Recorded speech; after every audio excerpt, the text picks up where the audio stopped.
Simula November 15, 3 buwang bawal na muna ang paghuli ng galunggong sa karagatan sa northeastern Palawan dahil po yan sa kumukonting supply ng naturang isda sa lugar. Sa kabila nito, hindi raw dapat sumipa ang presyo ng galunggong. Pwede pa rin naman daw kasing manghuli nito sa ibang lugar. May report si Bernadette Reyes.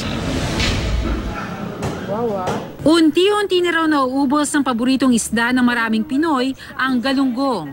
Kaya simula November 15, bawal muna ang paghuli ng galunggong sa karagatan sa bahagi ng northeastern Palawan, kung saan dito raw may pinakamalaking produksyon ng galunggong. Epektibo ito hanggang February 15, 2016, batay sa inaprubahang Joint Administrative Order ng National Fisheries and Aquatic Resources Management Council. Kaya ang ilang tindera at mamimili ng isda sa Palawan nangangamba sa 3 buwang moratorium. Ang galunggong daw kasi ang basihan ng presyo ng ibang isda sa pamilihang bayan. Isa pa rin po sa magiging problema ng mga tindera dito sa palengke na halos karamihan ay nagtitinda ng galunggong, wala silang mapagkukunan. Kung mawawala po yung galunggong, kawawa naman po yung mga mamimili. Kagaya namin, gusto lang namin mag-ulam na isda. Oportunidad naman ito sa mga mangingisda. Okay lang kung wala ng galunggong.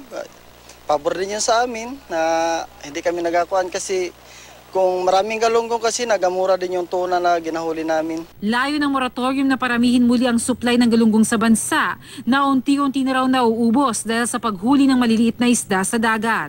Malaki raw kasi ang binaba ng supply nito simula pa noong 2002. Dwindling po yung supply at the same time dahil hindi po nakakaitlog tulungan niyo po kami na ipaunawa sa bawat kababayan natin na kailangan po yung closure para po ma-maintain natin yung pag-harvest ng galunggong sa ating bansa. Ayon kay Agriculture Secretary Proceso Alcala, sa pag-aaral ng mga eksperto sa bawat 10 isda na mangingitlog, katumbas ito ng 27 kilo ng isda.